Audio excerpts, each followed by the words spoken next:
Bueno, buenos días. Bueno, muchas gracias por la atención. Vamos a continuar con el segundo panel.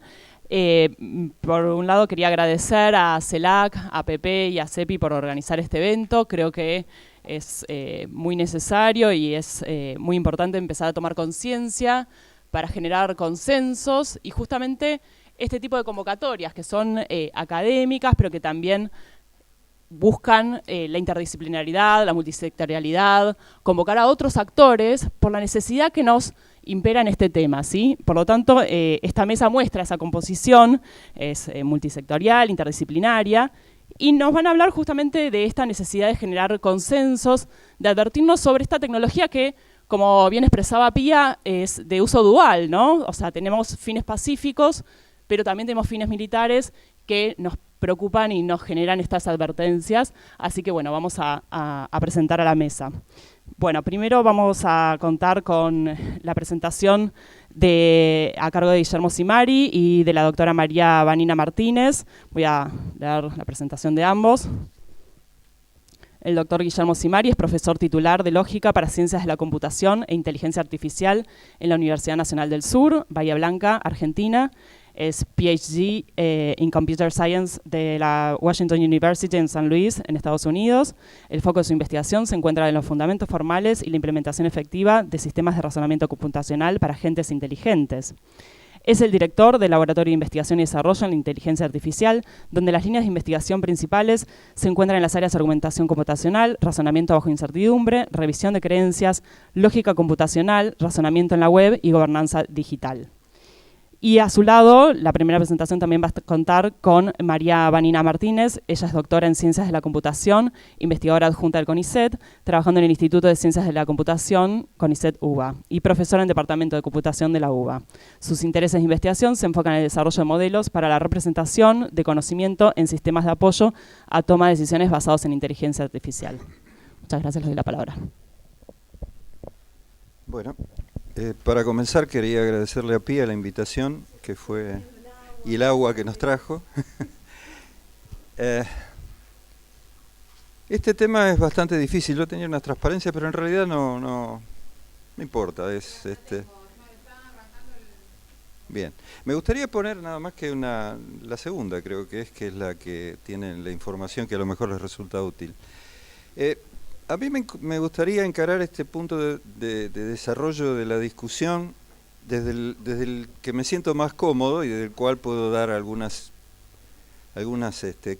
comentarios que son apropiados para esto. No existe, y en esto a lo mejor hay gente especializada que se enoja, no existe un sistema informático que no se pueda hackear. No existe ningún sistema informático que no se pueda hackear. Esa es la primera observación. La segunda observación es que la capacidad de cometer errores de un sistema informático va de acuerdo a la complejidad del problema que ataca. Cuando el problema es muy simple, por ejemplo, reconocer que un número es par o que un número es impar, estoy bastante seguro de que puedo escribir un programa que puedo demostrar que es correcto, puedo demostrar matemáticamente que es correcto. Ahora, cuando tengo que poner a un sistema computacional a mirar la realidad y tomar decisiones, la complejidad no es mucho mayor. La complejidad es a nivel de otra galaxia. O sea que es muy difícil hacer un sistema que no cometa errores. Y de nuevo, la cantidad de errores que va a cometer, de nuevo, va a ser asociada de manera exponencial con la complejidad. Fíjense lo que pasó con los Boeing 737 nuevos que tenían un sistema, y en esto me gustaría que pensaran en la posibilidad que tuvieron los pilotos de esos aviones que se destruyeron de reparar el problema que tenían entre manos. No tuvieron tiempo. Y ese es uno de los problemas más graves en uno de los postulados que se está imponiendo de que hagamos los sistemas, pero siempre dejemos la posibilidad de que el sistema sea abortado por un ser humano. Es decir, muchas veces ese tiempo no existe. No existe en cuanto a lo mejor minutos o a lo mejor hasta horas. Y además existe otro problema, es que cuando uno desarrolla armas, uno de los sistemas que se empiezan a desarrollar también automáticamente son las contraarmas. Por ejemplo, los israelíes tuvieron una ventaja estratégica en las batallas de tanques porque desarrollaron el concepto de armadura activa. Es decir, los tanques no solamente recibían en su armadura el proyectil, sino que además la armadura explotaba rechazando el impacto. Y eso les representó una ventaja enorme. Piensen ustedes en el proyectil golpeando la armadura, ¿cuánto tiempo hay para reaccionar? Es decir, eso era completamente el reflejo, ¿no? Es como explotaba instantáneamente en cuanto recibía el impacto. Los sistemas computacionales pueden trabajar exactamente de la misma manera. Es decir, un sistema puede reaccionar a un ataque externo de manera instantánea, de nuevo, sin permitir la intervención humana. Es decir, tiene que ser reflejo hasta cierto punto. Eso es extremadamente importante cuando uno piensa en esto, porque en el desarrollo de armas, la parte primordial es ganar, ¿no? Los seres humanos, si estamos en una batalla, lo que vamos a querer hacer es sobrevivir y queremos ganar. Y eso lleva al desarrollo de todas las armas de las que hemos estado hablando. Es decir, no es que los seres humanos desarrollamos armas de manera ética y moral y lo vamos a matar a nuestro enemigo de la mejor manera posible y si es posible sin dolor. No, vamos a tratar de hacer las minas antipersonales, precisamente ejemplifican esto de una manera excepcional. No solamente queremos que el enemigo muera, sino que quede lastimado de manera tal de que todo el mundo lo pueda ver y además hacer guerra psicológica con eso, ¿no? Porque es básicamente lo que están haciendo. Así que esto de controlar los sistemas inteligentes va a tener que ir por otro lado. No me pregunten cuál, pero va a tener que ir por otro lado. No va a ir por los caminos usuales del control. Esto en cuanto a las armas, que es el motivo de esta reunión. ¿Me pasás a la siguiente?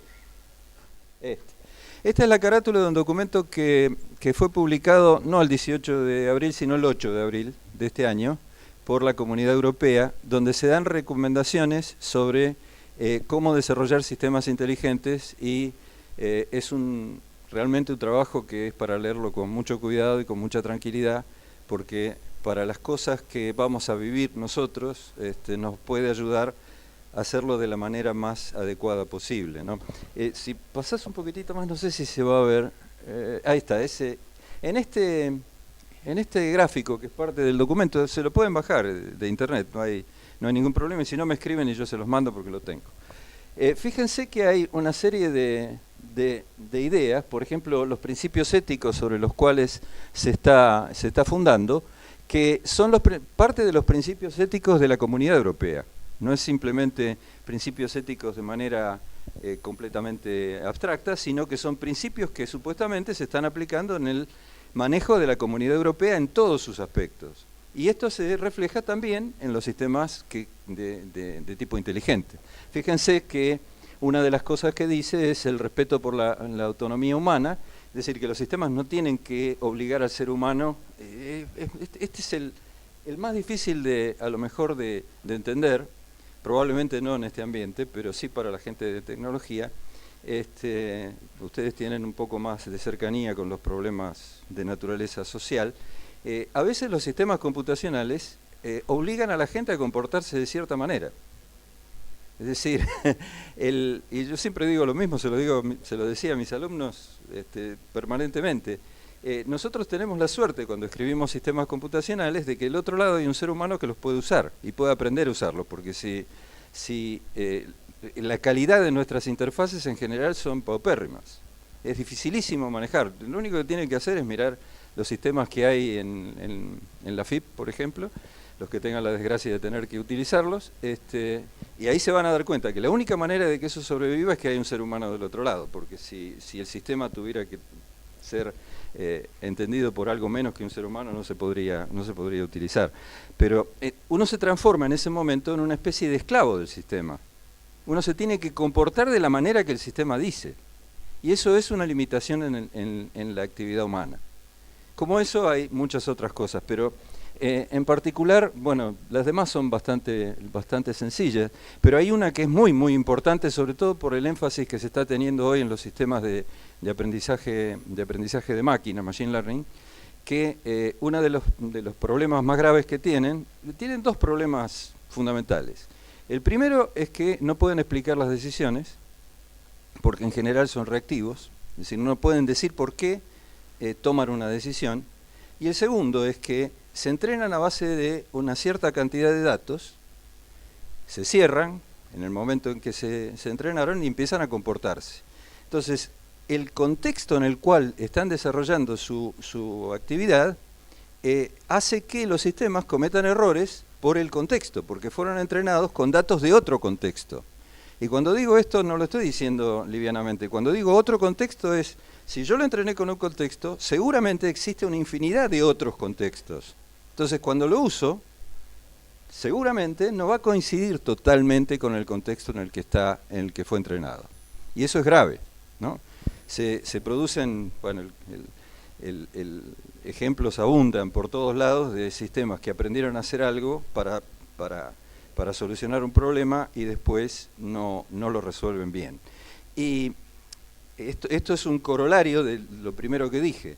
A medida que los sistemas se complejizan, se vuelven menos confiables. ¿Por qué? Precisamente por esto, porque las condiciones en las cuales funcionaban cambiaron. O sea que el tema de la inteligencia artificial en este momento está sufriendo no sé cómo decirlo en castellano, un hype. Está de moda, digamos, ¿no? Y ha pasado a lo largo de la historia de la inteligencia artificial, yo he vivido por lo menos 3, y creo que hubo otras 2 antes de que yo me empezara a trabajar hace 35 años en este tema. El hype se va a terminar, lamentablemente. Espero que esta vuelta aprendamos más que en otros y podamos seguir adelante. Y no se pueden hacer sistemas perfectos. Tenemos que sacarnos eso de la cabeza. No va a haber sistemas perfectos. Y la última, para hacer una última observación, es el paradigma del cuchillo, que siempre es un buen ejemplo para estas cosas, hace que nos haga pensar en las aplicaciones de 2 maneras al menos. Uno con un cuchillo puede cortar una torta o puede asesinar a una persona.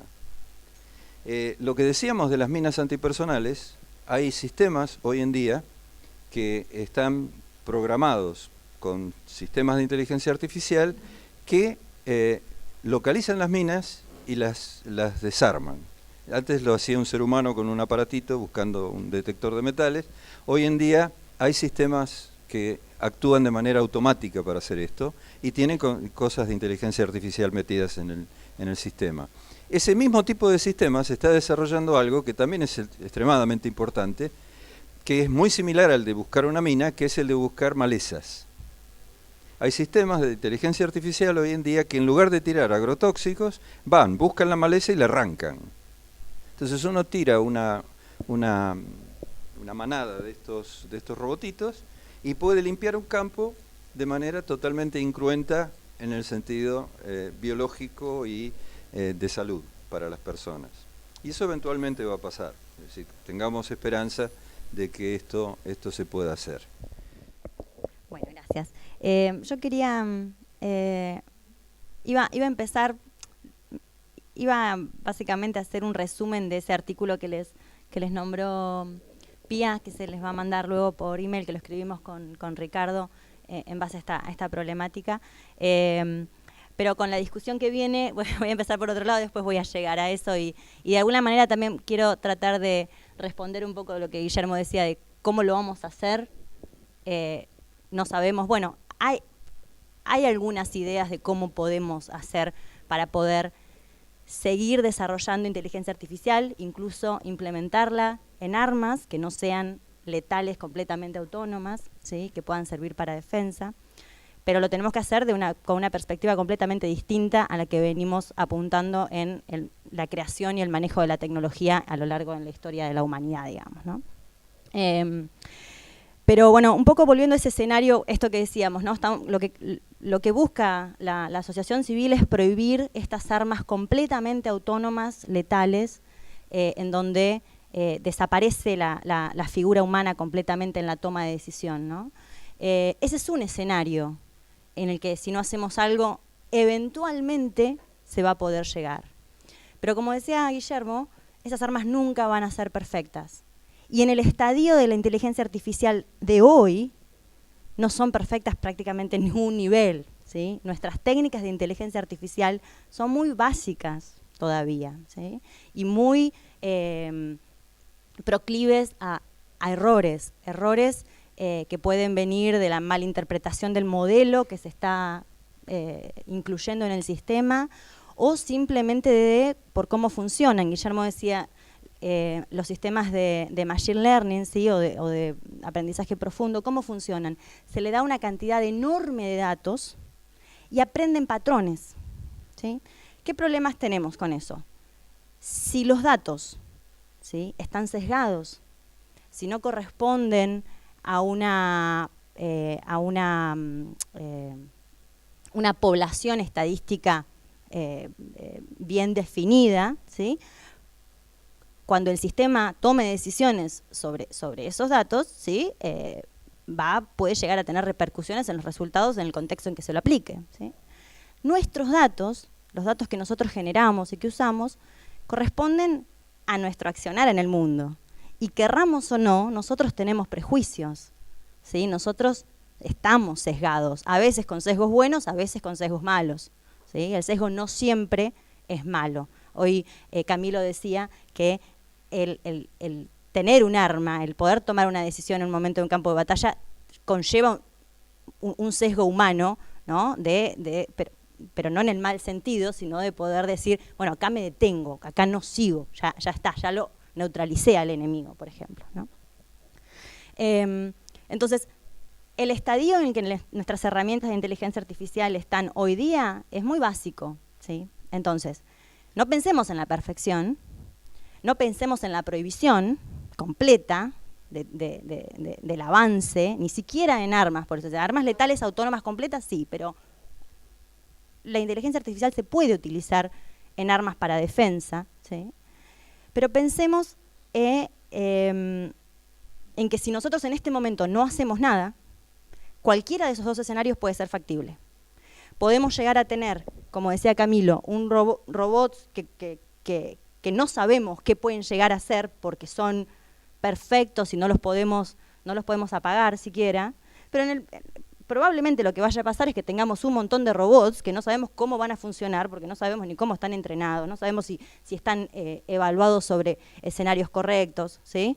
Que realmente ahí no hay un miedo a la perfección, sino es un miedo realmente a lo desconocido, a que no sabés qué es ese bicho que está dando vueltas y qué decisiones va a tomar en función de qué. Entonces, la necesidad es de actuar. ¿Cómo actuamos? En general, a lo largo de la historia de la humanidad, lo que hemos venido haciendo es venir atrás de los problemas, ¿no?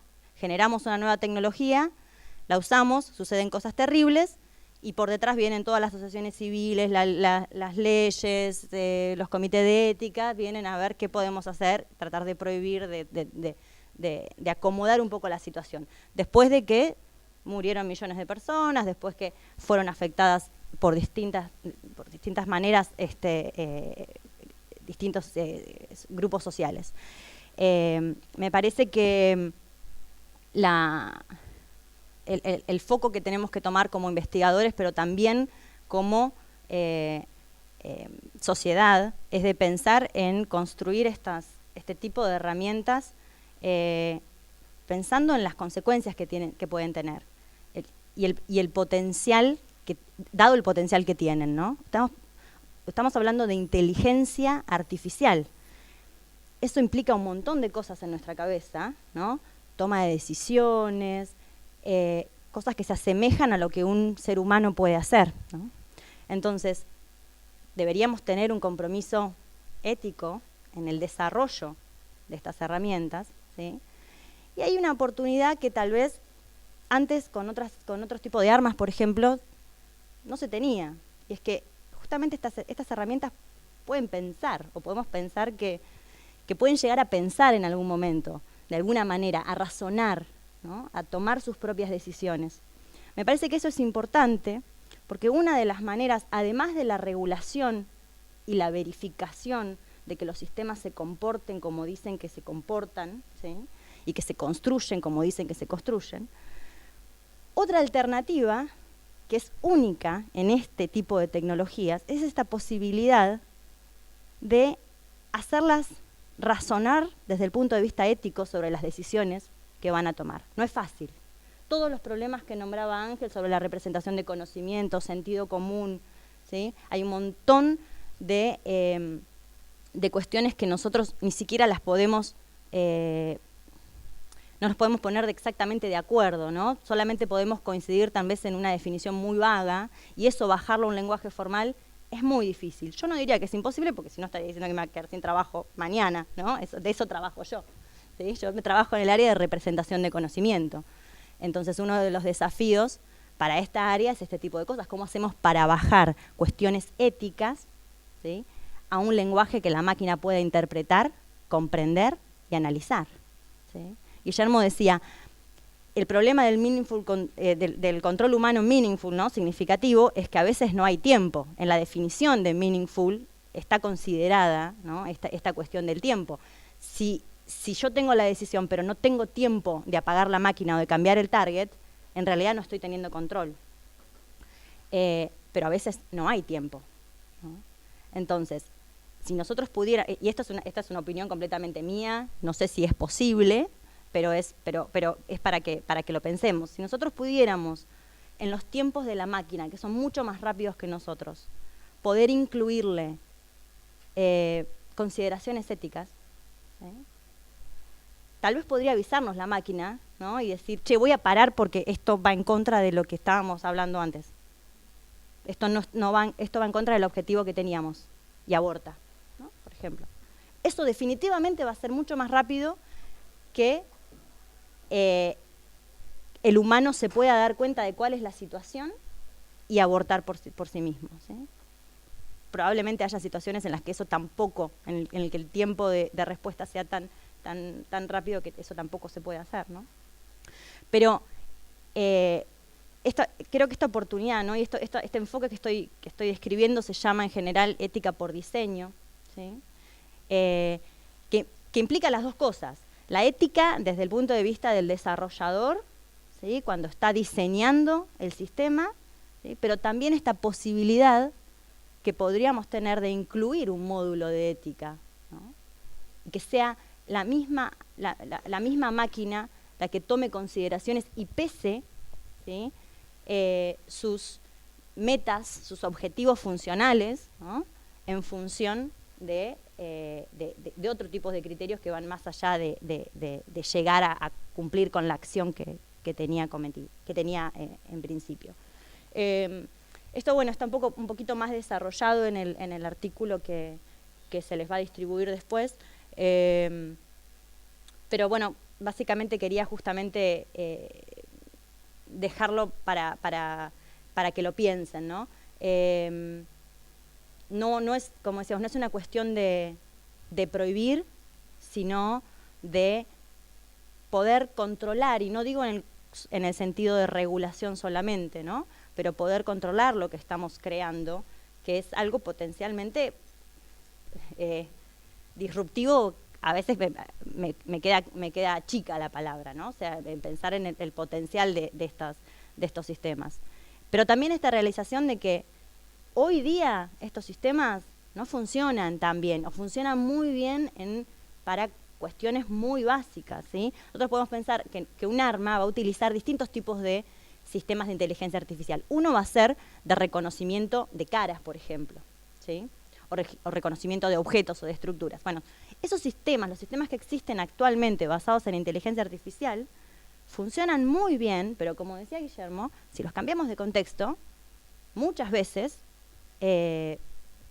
fallan y mal, ¿sí?, se equivocan feo, ¿no? Uno de los problemas que tiene la inteligencia artificial en este momento es la falta de robustez, ¿no?, en el cambio de contexto. No son generales, ¿sí? Si funciona, Siri reconoce mi cara, ¿no?, cuando yo me pongo el teléfono enfrente, ¿sí? Pero ese mismo algoritmo, si lo pongo en una cámara de entrada en la universidad, por ejemplo, donde el contexto es completamente distinto, ¿sí? Puede que no funcione, ¿no? Entonces, ni hablar de ponerlo en un dron que está dando vueltas por una ciudad que probablemente ni siquiera conozca, ¿no? Creo que eso es todo lo que tenía para decir. Agradezco de vuelta la invitación, siempre es un placer estar acá. Bueno. Hay otro problema que rara vez se menciona, es que los seres humanos razonamos y tomamos decisiones de ciertas maneras, que entendemos más o menos. Se han descubierto patrones de razonamiento que no son humanos. Por ejemplo, el razonamiento estadístico. Los seres humanos, cuando razonamos estadísticamente de manera intuitiva, quiero decir, no una persona especializada en el tema, razonamos de manera equivocada.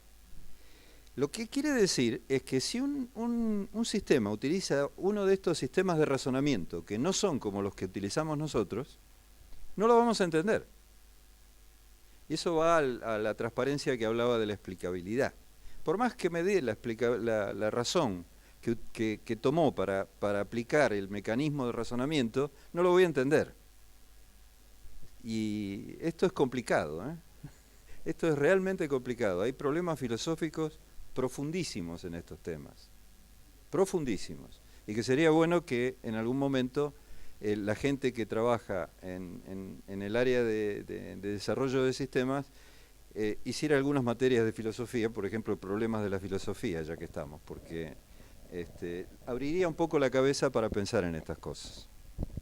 Bueno, muchas gracias. Evidentemente, ellos que están en tema nos advierten desde el conocimiento científico que tienen, las fallas que tienen, los sesgos que tienen y las dificultades de controlar algo que estamos hablando de vidas humanas. Por lo tanto, la necesidad de prevenir, ¿no? Y por eso tenemos acá también a otra referente, desde justamente otra disciplina, que nos va a hablar desde la visión de los derechos humanos y cómo es necesaria esta interdisciplinaridad para llegar a estos consensos.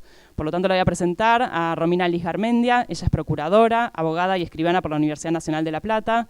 Realizó una maestría en Derechos Humanos en la Facultad de Ciencias Jurídicas y Sociales de la Universidad de La Plata. En 2018, se matriculó como oficial de investigación de las Naciones Unidas. Es miembro de la Red Latinoamericana de Estudios e Investigación de Derecho Internacional de los Derechos Humanos y Humanitario. Desarrolla actividades académicas como docente en la Universidad Nacional de La Plata y en la Universidad de la Defensa Nacional. Actualmente se desempeña como asesora del Ministerio de Defensa de la Nación. Tiene la palabra. Bueno, buenos días.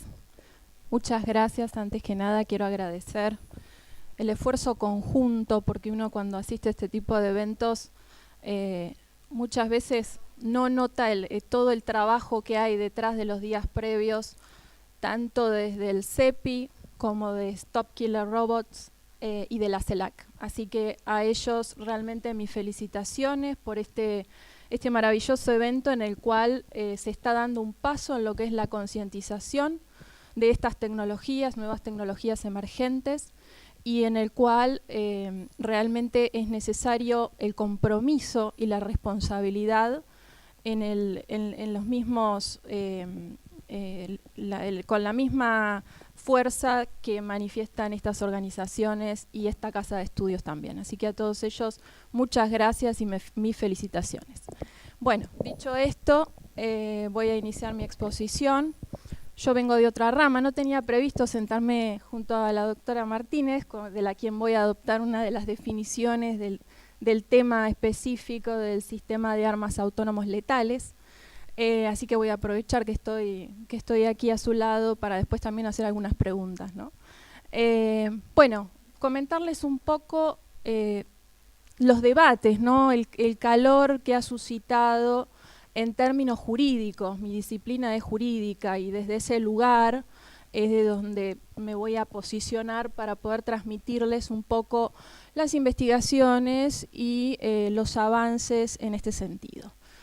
Bueno, como en primera medida comentarles de que dentro de lo que es el Sistema Universal de las Naciones Unidas se ha llevado adelante un trabajo muy importante con también un muy fuerte compromiso con la creación de grupos de expertos específicos interdisciplinarios, en la cual vamos a ver reflejados a componentes militares, componentes científicos, componentes de los distintos países. Y es difícil porque justamente es un grupo que reúne delegaciones de distintos países, países periféricos y países centrales, lo cual ustedes imaginarán que las posturas que manifiestan hacia el interior de este grupo de trabajo son bastante distintas, ¿no? Con lo cual, un poco estos trabajos, estos desarrollos, son los que van a ir guiando también un poco mi exposición, ¿no? Yo voy a ir tomando qué es lo que fueron manifestando como ventajas y desventajas de la utilización de los sistemas de armas autónomos letales, bueno, básicamente los conflictos bélicos. Para estar seguras de que estamos hablando del mismo idioma y del mismo tema, primero voy a referirme con qué alcance, en qué sentido voy a entender este sistema de armas autónomos letales. Y es ahí donde les decía que voy a tomar el aporte de los científicos locales que consideran a estos sistemas bélicos como cualquier sistema que le permita a un cierto artefacto o conjunto de armas de seleccionar a un objetivo y llevar adelante o perpetrar un ataque, siempre con un criterio propio y sin la intervención humana.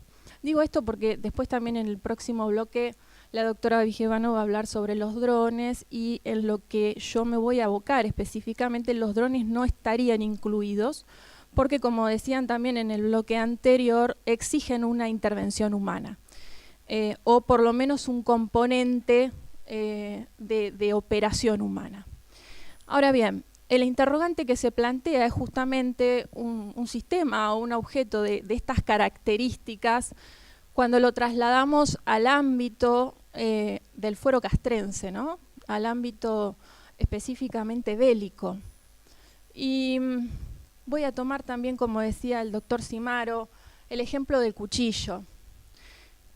La tecnología tiene una característica muy específica, que es lo que complejiza esta situación, que es su carácter de ambivalente. Es justamente ese carácter de ambivalencia lo que va a suscitar que nosotros podamos ver en ella o ventajas y beneficios o claros perjuicios.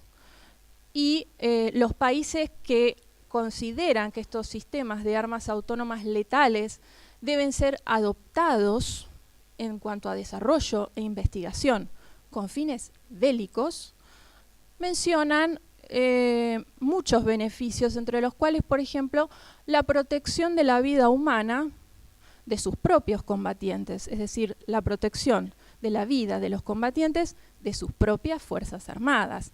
Estemos siempre alerta que estamos hablando de la protección de los países que cuentan efectivamente con estos presupuestos millonarios, ¿no?, que pueden invertir en el desarrollo de estas tecnologías. Otra de las grandes ventajas que menciona es la capacidad de reacción o la celeridad, mucho mayor que la del propio ser humano.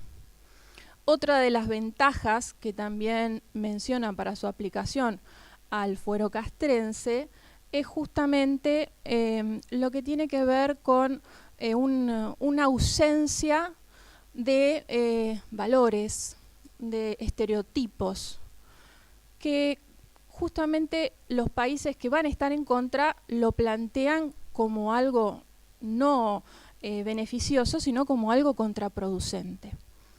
Bueno, no me quiero olvidar de la cantidad, pero son muchas las que en el informe del año 2013 del relator sobre ejecuciones extrajudiciales y arbitrarias pudo plasmar en ese informe, escuchando a los distintos países, pero básicamente serían, en líneas generales, toda esa cantidad de argumentos que se dan en favor de su utilización. Ahora, los países que consideran que estos sistemas de armas autónomos letales no deben aplicarse, manifiestan también varios argumentos muy interesantes, como por ejemplo lo que sería la imposibilidad de garantizar que estas máquinas puedan cumplir con las distintas normas convencionales y consuetudinarias, tanto del derecho internacional humanitario como del derecho internacional de los derechos humanos.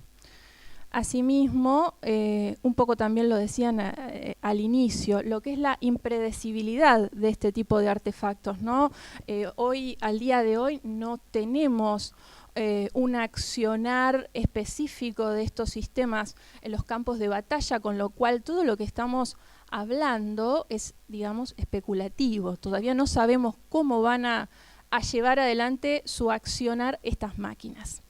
Y otra de las cuestiones también muy importantes tiene que ver con la delegación impropia de lo que es el valor de la vida de las personas, ¿no? Estamos delegando la decisión sobre quién vive y quién no en una máquina, ni más ni menos que en una máquina. A partir de todos estos argumentos, y porque el sentido de esto es realizar un análisis serio, ¿no? Completo, y en el cual escuchemos todos argumentos y contraargumentos, deberíamos ahora decidir lo más difícil, que es, teniendo estas cuestiones a favor, estas cuestiones en contra, qué es lo que debe primar o qué es lo que debe ponderarse. Y es aquí donde yo echo un poco mano de la teoría de la ponderación de Robert Alexis, en el cual, bueno, básicamente plantea de que se utilicen ciertos criterios o estándares de valoración que nos permitan a nosotros inclinar la balanza hacia un lado o hacia otro. En particular, utilizar como criterios los ordenamientos vigentes, ¿no? Pensemos que el derecho internacional humanitario y el derecho internacional de los derechos humanos confluyen en lo que es la protección de la vida humana y la dignidad de las personas. Esto debiera ser un estándar bastante decisivo a la hora de tomar una decisión, ¿no? Porque ya no es la de las propias integrantes de las Fuerzas Armadas o de quienes tienen la tecnología, sino que estos ordenamientos están pensando en todos. Y haciendo este peso y contrapeso, bueno, cuanto mayor sea el grado de cumplimiento de ese artefacto o de ese sistema de armas autónomos letales a las normas y principios de el derecho convencional y consuetudinario, vamos a poder establecer una mayor o no aceptación. A continuación les propongo que justamente hagamos este ejercicio pensando un poco en trasvasar lo que es estos sistemas que utilizan la inteligencia artificial dirigidos, digamos, a la fuerza letal, por básicamente el derecho internacional humanitario. No me voy a seguir extendiendo en el derecho internacional de los derechos humanos ni en el derecho penal internacional porque no me va a alcanzar el tiempo y va a venir la escoba en cualquier momento. Entonces, ya ingresando un poquito en lo que es el derecho internacional humanitario, quienes tengan alguna herramienta en el tema recordarán que el derecho de los combatientes a elegir sus medios y métodos de combate no es ilimitado. Y justamente quienes intervienen en los escenarios bélicos tienen que adecuar sus conductas a las normas y básicamente convencionales y consuetudinarias, ambas dos. Esto hace de que cuando surge un nuevo arma o sistema de armas, se interpele a los estados a analizar lo que es la legalidad de ese nuevo sistema. Y esto no es nuevo, ¿no? Ya desde el año 1868, lo que es la Declaración de San Petersburgo, venía a realizar una previsión estableciendo de que las nuevas tecnologías militares que surjan deberán ser analizadas a la luz del derecho internacional. Y si avanzamos un poco más en la historia, ya con los convenios de Ginebra del 49 y sus protocolos del 77, en particular el primer protocolo en su artículo 36, tiene previsto que las altas partes contratantes, es decir, los estados que integran estos convenios, cuando desarrollen, investiguen o quieran utilizar un nuevo arma o sistema de armas no contemplados hasta el momento, deberán hacer este análisis de legalidad. Para ello, nosotros lo primero que deberíamos hacer es un rastreo en lo que es el sistema vigente convencional, tratando de buscar algún tratado que contemple estos sistemas de armas autónomos letales. La respuesta es que a 2019 estos convenios no existen. Es decir, se está trabajando en ellos, pero hoy por hoy el progreso va mucho más rápido y acelerado de lo que el derecho viene a regular, que es un poco lo que comentaban al inicio, ¿no? Primero surgen los inconvenientes y el derecho viene después.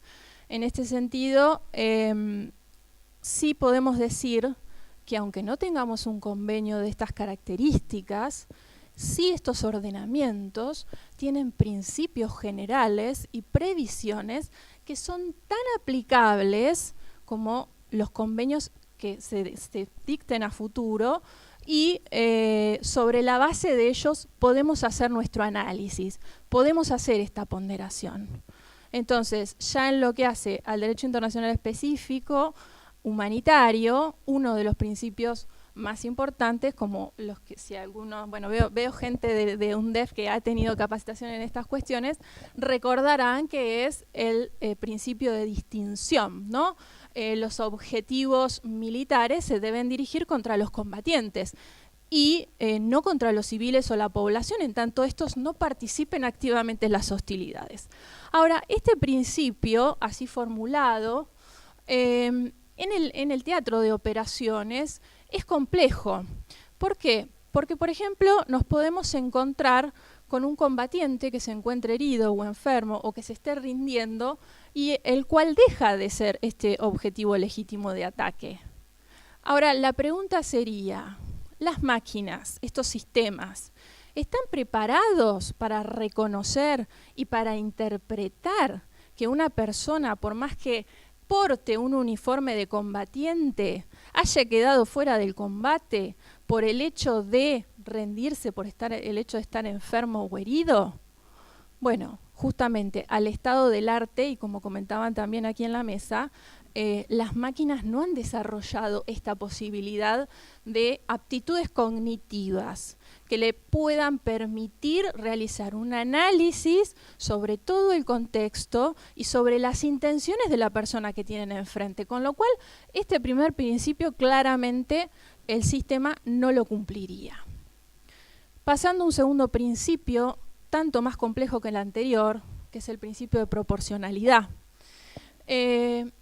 Se exige que cuando uno lleva adelante un ataque o un objetivo militar, ahí viene la escoba, un objetivo militar, bueno, justamente analice si las consecuencias, las bajas de ese ataque tengan un efecto que no sea desproporcionado para la ventaja militar que se ha obtenido. Lo voy cerrando rapidito. Básicamente las máquinas deberían hacer un análisis de la misión en su totalidad, del ataque en particular. Imaginemos un tanque militar estacionado, ubicado en una escuela. La máquina podría determinar que si bombardea ese tanque, ¿tendría afectadas todos los integrantes, los niños que asisten a esa escuela? Yo creo que no. Con lo cual la balanza se sigue inclinando hacia ese sector.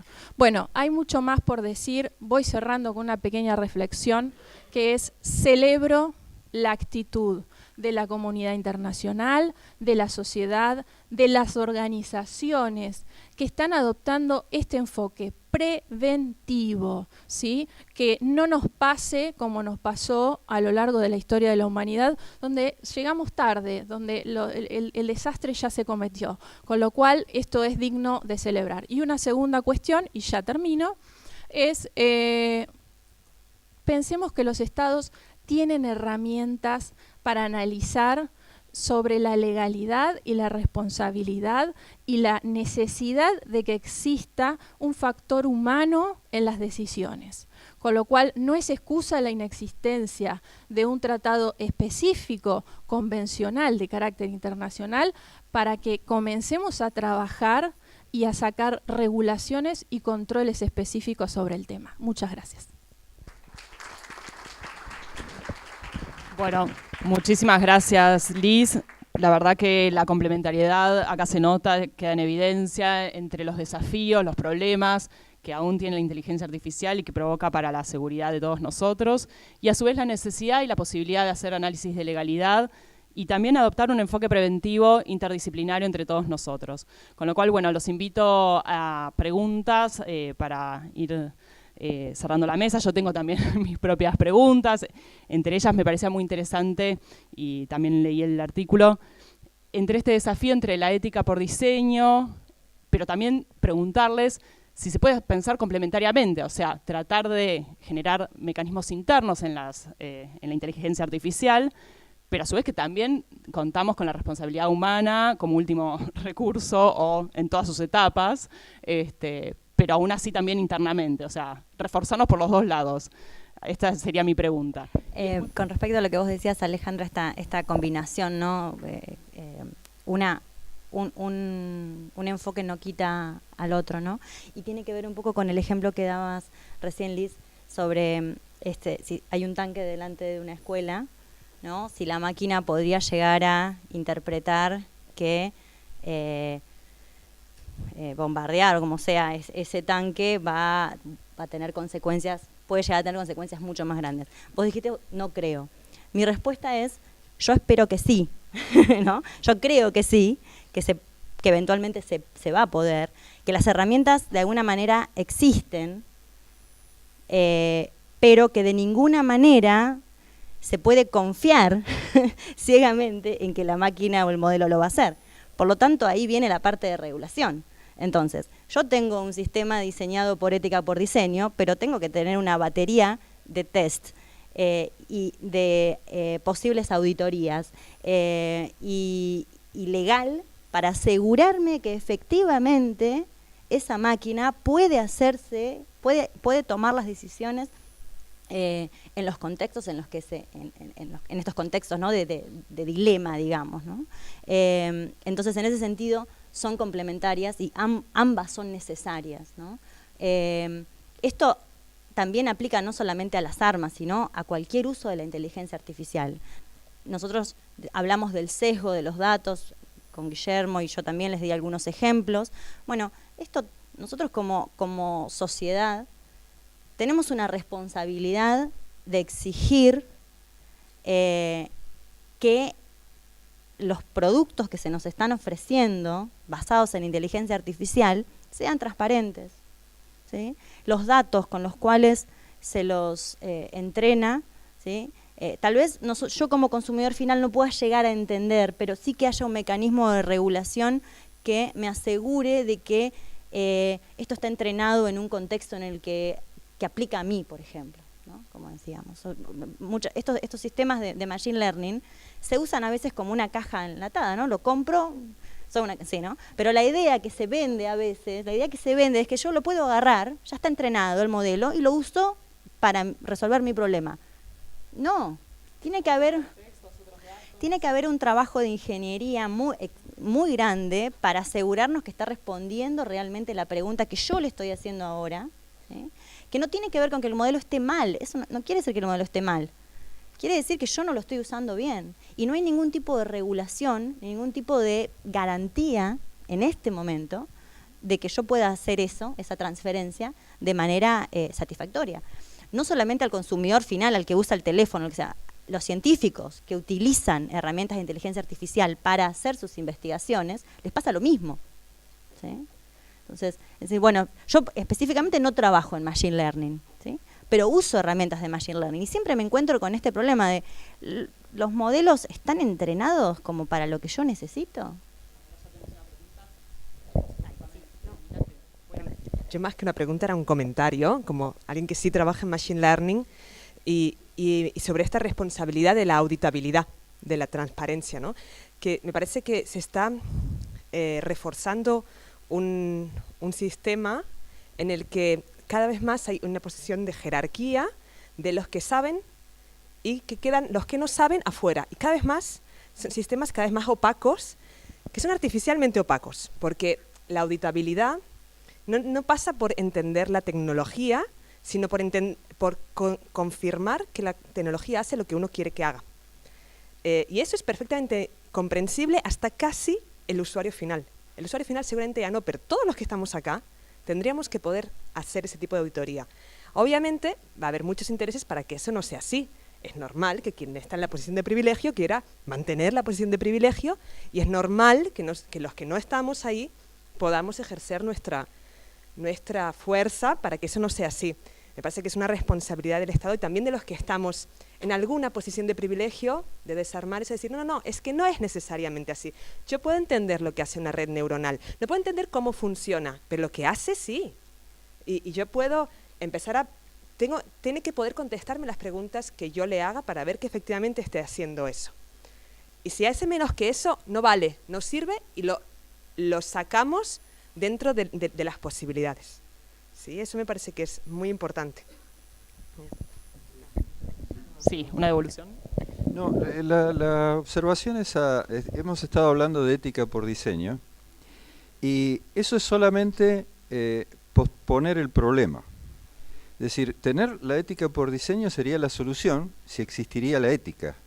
Una ética que tiene que estar acordada. Porque si no, imagínense ustedes una barbaridad que para nosotros, argentinos o del mundo occidental, estos casamientos que hay entre hombres muy maduros y chicos de 6, 7 años. Para nosotros, chicas, para nosotros son absolutamente horrorosos, pero en los países donde estas cosas suceden, no está violando ninguna ética, y esto sería aplicable prácticamente a cualquier cosa que hablemos de guerra. Es decir, lo que hacían los japoneses de usar kamikazes, ¿no? Éticamente parece una locura. ¿Quién va a decir que un ser humano, o lo que están haciendo en algunos países del Oriente Medio, de llevar bombas y inmolarse? O sea, la ética es el problema. La ética por diseño va a ser una solución cuando tengamos la ética acordada, ¿no? Yo les quería hacer una pregunta, había venido preparada para hacerles una pregunta. Pensando un poco también, ¿no?, en los orígenes del derecho internacional humanitario y en el espíritu altruista que tuvo Henri Dunant al momento del surgimiento de la batalla de Solferino, pensando que los conflictos también tienen esa parte humanitaria en donde se busca la asistencia a las víctimas. ¿Es posible que en la aplicación de estos dispositivos, ya sean sistemas de armas autónomos o algún dispositivo de estas características con inteligencia artificial, que se le introduzca un regulador ético para que justamente, por ejemplo, asista a las víctimas en el combate? Sí, definitivamente. Y hay, a ver, desde el punto de vista de investigación es muy temprano todavía, ¿no? Es muy incipiente, pero esta idea ya existe. La dificultad más grande tiene que ver, cuando nosotros lo miramos de un punto de vista, ¿no?, de ético, como decía Guillermo, es, bueno, ¿qué ética? ¿No? O sea, ¿qué cosa le vamos a meter adentro de la máquina? Pero en algunas cuestiones podemos no pensar en consideraciones éticas, sino más bien en cuestiones también morales o normativas. Y eso sí es algo que se puede a corto plazo implementar en un sistema inteligente, ¿no? O sea, si nosotros ya tenemos reglas, pueden que quede, o sea, a ver, no quiero malinterpretarme. Las reglas también son problemáticas. Nosotros, por ejemplo, cuando uno, no sé, firma un código un código moral o de reglas de convivencia para un trabajo, ¿no?, hay un montón de cosas que están implícitas en lo que nosotros leemos y firmamos, ¿no? Cuestiones que las interpretamos por nuestra cultura, por sentido común, por el tipo de educación que tenemos. Esa es la parte difícil de poder llevar a la máquina. Pero si ya tenemos un sistema de reglas, las reglas propiamente dichas se pueden implementar. En relación específicamente al problema de poder detectar que hay una persona herida y de poder intervenir de alguna manera, ¿no?, habría que pensarlo específicamente de si podemos bajar ese concepto a un lenguaje que la máquina pueda entender e interpretar correctamente dentro de lo que se espera, ¿no? Pero en principio mi respuesta es sí, se puede. ¿Sí? O se debería poder, al menos intentarlo. Esas reglas éticas me hacen acordar mucho a las 3 leyes de la robótica de Isaac Asimov, que van a aparecer una y otra vez, y invocarlas me hace recordar que la primera ley es que ningún robot puede hacerle daño a un ser humano, y estamos discutiendo esto en un contexto tan diferente, ¿no? Pero en esos mismos cuentos aparecen todos los conflictos que surgen de tratar de aplicar reglas en contextos variables, ¿no? Enfocamos tal vez en problemas muy específicos, como esto de poder reconocer cuando, o sea, no te digo las reglas de Asimov, ¿no? Que son muy abstractas, ¿no? O sea, nunca dañar a un ser humano. Bueno, si podemos pensar en módulos pequeños de acción, como esto específico de decir, estoy en el medio, la máquina, ¿no? Soy la máquina, estoy en el medio del combate, hay un herido grave, me detengo y puedo pedir que lo lleven, o yo mismo, si tengo la maniobrabilidad para hacerlo, poder correrlo, poder asistirlo, ¿sí? Me parece que es también una consideración de cuán complejo querramos hacer el problema, ¿no? Si queremos solucionar el problema ético en general, es imposible, ¿sí? Porque nosotros mismos nos ponemos de acuerdo. Pero en cuestiones muy particulares, que serían de mucha utilidad para este tipo de sistemas, me parece que sí se puede y que es importante pensarlo y proponerlo y pedir que se hagan, ¿no? Que se investigue y que se puedan agregar. O sea, podría ser, no digo que sea, ¿no? Pero podríamos pedir, decir, bueno, armas autónomas las vamos a permitir, pero tienen que hacer esto, esto y esto. Ante la realidad de que hay una persona herida, bueno, te tiene que detener, dejar lo que está haciendo y ayudar a esa persona. Y después proponer, digamos, o sea, tener toda la arquitectura que se necesita para corroborar que efectivamente es lo que va a hacer la máquina en el campo de batalla. No quiero hablar ya. Una acotación, ya que trajeron a Asimov a la mesa. Todo lo de la temática de lo que escribió Asimov es maravillosa desde el punto de vista de hacer una especie de experimento de pensamiento, como dicen los filósofos, ¿no? Uno se pone en la situación y realmente comprende cuáles son los problemas. Hay una novela, creo que es la segunda de la serie de robots, que el conflicto está en que los robots no obedecen a todas estas leyes, pero hay un roboticista, como lo llamaba él, que está desarrollando unas armas que no las obedecen, y el conflicto se basa todo en eso. O sea que ese hombre, que hace muchísimos años escribió estas cosas, ya había predecido un montón de los problemas que estamos hablando en este momento. O sea que la ciencia ficción, que uno a veces la toma como una cosa menor, la verdaderamente dura, es muy buena desde el punto de vista de uno de los escritores que escribe mejor de estas cosas es Greg Bear, que es el padre de uno de los, Bernard Brin, el padre de uno de los fundadores de Google. Y escribe una ciencia ficción que es muy difícil de leer, pero realmente como experimento de pensamiento es fantástico. Bueno, se nos acabó el tiempo, pero bueno, creo que la síntesis es prevenir, regular y prohibirlas completamente autónomas. Así que bueno, los invitamos a todos al aula 301A para hacer la parte de taller y para un coffee break. Así que muchas gracias.